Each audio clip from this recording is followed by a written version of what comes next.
দুঃশাসন যখন দ্রৌপদীকে হস্তিনাপুর রাজসভাতে টেনে হিঁচড়ে এনেছিল, তখন দ্রৌপদীর মনে একটাই ভাবনা ছিল যে হস্তিনাপুর রাজসভাতে পিতামহ ভীষ্ম আসছেন, পিতামহ ভীষ্ম একটা না একটা উপায় করবেন এবং গুরু দ্রোণাচার্য আছেন, কৃপাচার্য আছেন, তাহলে একটা না একটা উপায় হবেই হবে। এই পাপাচারী দুঃশাসন এবং দুর্যোধনের এই ভরসাটি ছিল দ্রৌপদীর মনে। কিন্তু কি হলো, পিতামহ ভীষ্ম, দ্রোণাচার্য, কৃপাচার্য তিনারা নিজে নিজের মস্তকটা মাথাটা নিচের দিকে রাখে, কি লজ্জায় লজ্জিত হয়ে থেকেছিলেন নিচের দিকে মাথাটা রেখে। তার পরিণাম কি হলো? কুরুক্ষেত্রের যুদ্ধ। কুরুক্ষেত্রের যুদ্ধ হয়েছিল এর পরিণাম। কুরুক্ষেত্র যুদ্ধ যখন সমাপ্ত হয়ে গেল, পিতামহ শরশয্যায় সজ্জিত ছিলেন। পিতামহ ভীষ্মকে সবাই দেখতে গিয়েছিল। সবাই দেখছে একাধারে পিতামহ ভীষ্মকে। পিতামহ ভীষ্ম এক এক করে নীতি শিক্ষা, নীতিজ্ঞান দিয়েছেন। তখন দ্রৌপদী, দুর্যোধন, দুঃশাসন, পঞ্চপাণ্ডব, কুন্তী, গান্ধারী, ধৃতরাষ্ট্র সবাই ছিলেন। পঞ্চপাণ্ডবকে বলেছিল পিতামহ ভীষ্ম, কখনো কখনো তোমরা অন্যায়কে প্রশ্রয় দিও না। অনেক কথা বলার পর বলেছিল, এই শেষ শিক্ষা দিয়েছিল যে অন্যায়কে কখনো প্রশ্রয় দিও না। তখন পাশে ছিল দ্রৌপদী। দ্রৌপদী এসে বলেছিল, পিতামহ তুমি আজ শরশয্যায় সজ্জিত হয়ে এই নীতি শিক্ষা দিয়ে যাচ্ছ যে অন্যায়কে কোনোদিন প্রশ্রয় দিও না।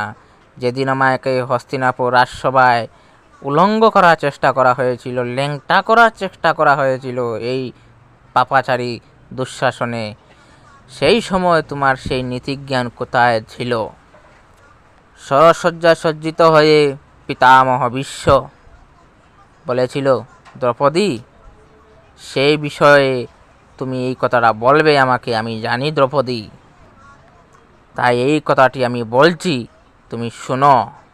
আমি লজ্জায় লজ্জিত হয়ে মাথাটা নিচের দিকে করে থেকে রয়েছিলাম, কিন্তু কোনো কথা বলতে পারছিলাম না, কারণ আমি দুর্যোধনের আর দুঃশাসনের, ধৃতরাষ্ট্রের বিশেষ করে অন্ন খেয়ে প্রতিপালিত হয়েছিলাম। তাই যার অন্ন খেয়ে আমি প্রতিপালিত হচ্ছি তার বিষয়ে আমি কথা বলতে পারছিলাম না দ্রৌপদী।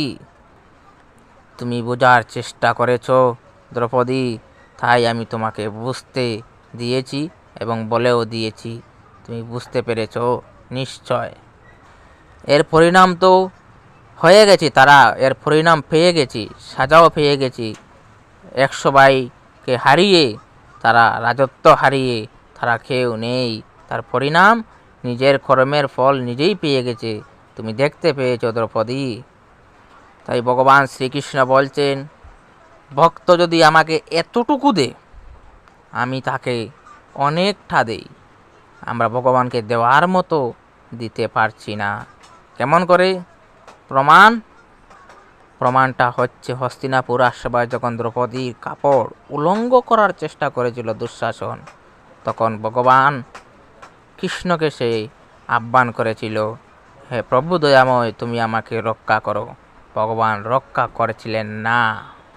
কেন রক্ষা করলেন না? প্রথমবার ডেকেছিল, এক হাত তুলে যখন ডেকেছিল, ভগবান তুমি আমাকে রক্ষা করো, রক্ষা করেছিলেন না।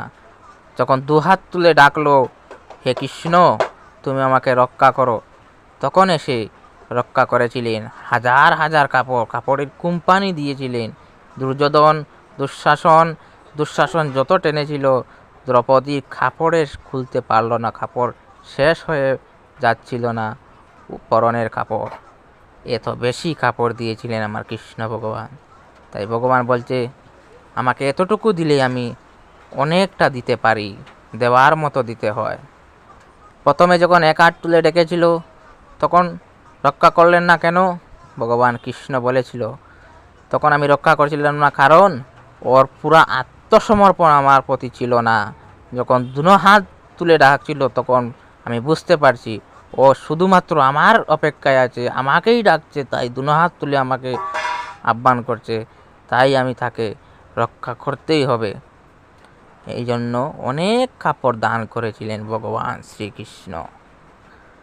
আর যেদিন দ্রৌপদী ভগবানকে বস্ত্রদান করেছিল সেদিনটা হচ্ছে যেদিন শিশুপালকে সুদর্শন চক্র দিয়ে মস্তক ছেদন করেছিলেন ভগবান কৃষ্ণ।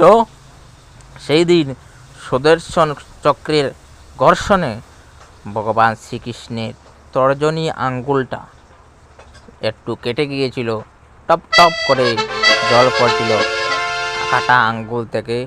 সবাই তাকিয়ে থেকেছিল কৃষ্ণের মুখের দিকে, কিন্তু দ্রৌপদীর লক্ষ্য ছিল ভগবান শ্রীকৃষ্ণের আঙ্গুলের দিকে।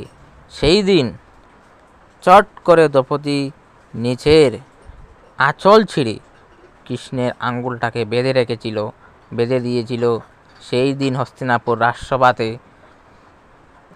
কৃষ্ণ বলেছিল, দ্রৌপদী, তুমি আমাকে এতটুকু কাপড় দিয়েছিলে, কোনোদিন যদি তোমার কাপড়ের প্রয়োজন হয় তাহলে আমি তোমাকে হাজার হাজার কাপড় দান করব। তাই হস্তিনাপুর রাজসভা উল্লঙ্ঘ করতে চেয়েছিল দুঃশাসন, কিন্তু পারেনি। ভগবান অনেকটা দিয়েছেন, অনেকটা কাপড় দিয়েছিলেন দান। তবে ভক্তের বন্ধুরা, ভগবানকে দেওয়ার মতো দিতে হয়, দান করার মতো করতে হয়।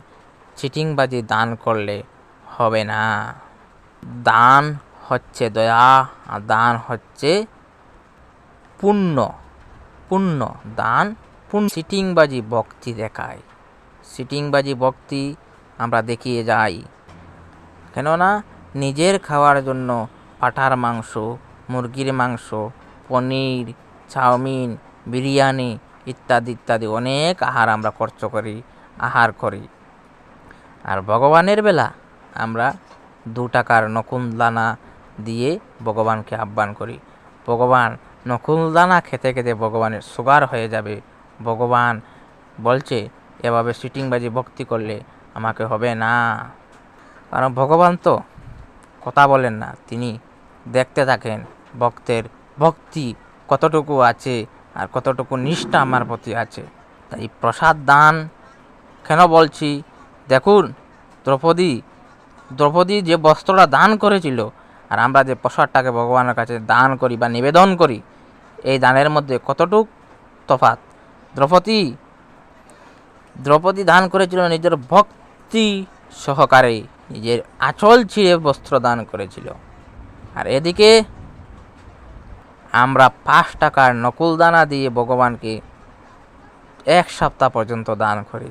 এই জন্য ভগবান তো আর খায় না, তারপরে এগুলো আমরা খাই আর আমরাই লেফটিন করে লেফটির ট্যাঙ্কি ভরে দেই। আর ভগবানের তো লেফটিন গড়ও নাই। আবার দেখবেন ভগবানের জল খাওয়ার গ্লাস এইটুকু ছোট্ট একটা ড্রপের কটার মতো, ভগবান জল প্রাণও করে না, তৃষ্ণায় হাহাকার করছে ভগবান। তাইলে একদিন নারদ ঋষি ভগবান কৃষ্ণকে বলেছিল, হে কৃষ্ণ, ভক্ত কিভাবে তোমাকে আহ্বান করলে তুমি সন্তুষ্ট হবে? তখন ভগবান বলেছিলেন, হে নারদ, ভক্ত যদি আমাকে একটু ফল আর একটু জল দিয়ে আমাকে আহ্বান করে আমি সন্তুষ্ট হই। তখন সঙ্গে সঙ্গে নারদমুনি বলেছিল, আচ্ছা প্রভু, সেই ভক্তের কাছে যদি ফল আর জল না থাকে তাহলে তোমাকে কিভাবে আহ্বান করলে তুমি সন্তুষ্ট হবে? তখন কৃষ্ণ বলেছিলেন, যদি একটা পত্র দিয়ে আমাকে আহ্বান করে আমি সন্তুষ্ট হই, একটা তুলসী পত্র। তখন নারদমুনি বলেছিল, আচ্ছা প্রভু, ধরো সেই ভক্তের কাছে তুলসী পাতাও নেই, তাহলে সে তোমাকে কিভাবে আহ্বান করবে? তখন ভগবান বলছিলেন, হে নারদ, ধরো সেই ভক্তের কাছে নাই বা তাকক গঙ্গা জল, নাই বা তাকক ফল, নাই বা তাকক জল, সেই ভক্ত যদি তার দেহের মধ্যে যে 2টা নয়ন আছে, গঙ্গা এবং যমুনা নামক 2টি গঙ্গা, সেই 2 নয়নের গঙ্গা জল দিয়ে যদি আমাকে আহ্বান করে তাহলে আমি তার ভক্তিতে আমি সন্তুষ্ট হই। তো নমস্কার বন্ধুরা, আজ এই পর্যন্ত। প্লিজ চ্যানেলটিকে সাবস্ক্রাইব করবেন এবং লাইক করবেন আমার এই ছোটো চ্যানেলটিকে। ধন্যবাদ।